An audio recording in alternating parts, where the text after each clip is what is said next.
உனக்கு ராமாயணம் ஓட்டுல சன் டிவியில் அது தெரியுமா? ராவணன் யார் தெரியுமா? கும்பகர்ண வதைப்படலாம் நான் எம்ஏவில் படித்தேன். இதோட முதல் பாட்டு என்ன தெரியுமா? 25 வருஷத்துக்கு முன்னாடி படித்தேன். பாரணம் பொறுத்த மார்பும் வரையினை எடுத்த தோளும் நாரத மனிதர்க்கு நயம்பட இசைத்த நாவும் தாரணி மவுளி பத்தும்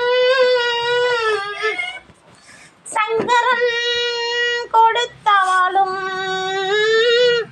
வீரமும் களத்தே போட்டு பெருங்கையே மீண்டு வந்தான். இதான் ராவணனுடைய அறிமுகம். கும்பகர்ண வதைப்படலத்தில் கம்பராமாயணத்தில் உள்ள முதல் பாட்டு. வாரணம் பொருத மார்பும் வரையினை எடுத்த தோளும் நாரத முனிவர்க்கு நயம்பட இசைத்த நாவும் தாரணி மௌலிபத்தும் சங்கரன் கொடுத்த வாளும் வீரமும் களத்தே போட்டு வெறுங்கையே மீண்டு வந்தான். அது என்ன? வாரணம் பொருத மார்பு, அவன் திக்கு யானைகளை வென்றவன். அதான் வாரணம் பொருத மார்பு. வரையினை எடுத்த தோளும், சிவபெருமானே அமர்ந்திருக்கக்கூடிய அந்த கைலாய மலையையே பெயர்த்து எடுத்தவன் ராவணன். நாரத முனிவர்க்கு நயம்பட இசைத்த நாவும், தன்னுடைய முதுகு தண்டுவடத்தினாலோ அதில் உள்ள நரம்புகளினாலோ ஒரு யாழினை செய்து அதில் இசையை வாசித்து தெய்வங்களை எல்லாம் மயக்கியவன். அதை மெனக்கிட்டு நாரதர் அது கேட்டார். தாரணி மௌலி பத்தும், 10 வெற்றி வாகைகளை சூடிய, மௌலி என்றால் தலை, கிரீடம், அதை சூடிய தலை. தாரணி மௌலி பத்தும், மாலையணிந்த மக்களும் சூடிய 10 தலைகள். சங்கரன் கொடுத்த வாளும், சிவனே வாள் கொடுத்துருக்காரு. ராவணனுடைய தவ பலனை மெச்சி வீரமும் களத்தே போன்று, நம்ம இப்படி தோத்து போயிட்டோம்டா கைப்புள்ள அப்படின்னு சொல்லி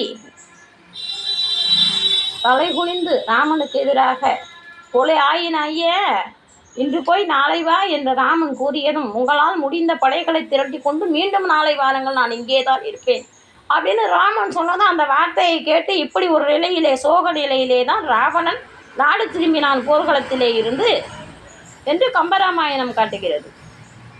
இப்படித்தான் நான் எங்கள் பசங்களுக்கு பாடம் நடத்துவேன். இடையில நிறைய ஜோக்ஸ் எல்லாம் பண்ணுவேன். நான் கிளாஸ் எடுத்தேன்னா எங்கள் பசங்க எனக்கு ரொம்ப மகிழிக்கு மயங்கிய பாம்பு இல்லைன்னா கூட உண்டு, கீதாவோட பாடத்துக்கு மயங்காத மாணவர்கள் இல்லை அப்படின்னு ஒரு காலத்தில் இருந்துச்சு சார்.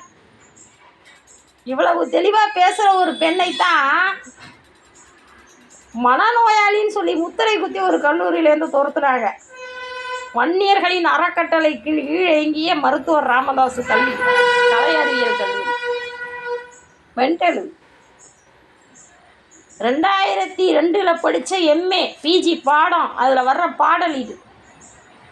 அதே பாடத்தை அடுத்த ஒரு 4 ஆண்டுகளில் எம்ஏ மாணவர்களுக்கு பாடமாக நடத்தினேன். நல்லா இருக்கா இந்த ஒரு பாடல்? கம்பராமாயணத்தை பொறுத்த வரைக்கும் ஒரு லைனை ஒரு நாளைக்கு நடத்தலாம்னு சொல்லுவாங்க சில பேர். ஆனால் அதெல்லாம் கிடையாது. அதாவது பாடம் நடத்த தெரியாதவன் வழவழன்னு வாழ போன மாதிரி நடத்துறதுக்கும், பாடம் நடத்த தெரிஞ்சவங்க ரத்தின சுருக்கமாக பேசுகிறதுக்கும் உள்ள வித்தியாசம் இதுதான். ஒரு பாடல் அதையே நான் இசையாகவும் பாடியிருக்கிறேன், சொல்லியிருக்கிறேன், அதுக்கப்புறம் வீரமாக பேசியிருக்கோம் இல்லையா? இதே 4 லைனை சிம்பிளாக சொல்லி நடத்தணுன்னா ஒரு பாடலுக்கு அரை மணி நேரம் கம்பராமாயணத்தை. ஆனால் சில பேர் சொல்லுவாங்க கம்பராமாயணத்தின் ஒரு பாடலை எடுத்தால் நாள் முழுவதும் அதெல்லாம் பாடம் நடத்த தெரியாதவன். ஒரே ஒரு 4 பாட்டை வச்சுட்டு ஒரு வருஷம் பூரா ஓட்டுற ஆசிரியர்கள் பேசுகிற பேச்சு அது. நல்லா இருக்கா என்னுடைய பாடம்?